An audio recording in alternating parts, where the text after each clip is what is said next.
Topic divert చేసేందుకు 4వ తారీఖు రాత్రిన సురేష్ను దళిత ఎంపీని విజయవాడ డిప్యూటీ మేయర్ భర్తను అరెస్ట్ చేస్తారు.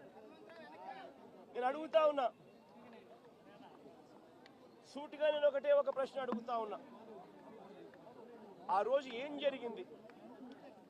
తెలుగుదేశం పార్టీకి సంబంధించిన అఫీషియల్ స్పోక్స్ పర్సన్ పట్టాభి అనే వ్యక్తి ఆ రోజు సిట్టింగ్ ముఖ్యమంత్రిగా ఉన్న అప్పట్లో సిట్టింగ్ ముఖ్యమంత్రిగా ఉన్న వ్యక్తిని బోసుడీకే అని తిట్టాడు. బోసుడీకే అంటే ఏమిటో తెలుసా? తెలుగుదేశం పార్టీ కార్యాలయంలో తెలుగుదేశం పార్టీ అధికార ప్రతినిధి ముఖ్యమంత్రిని ఆ రోజు అన్న మాట లంజా కొడక అని.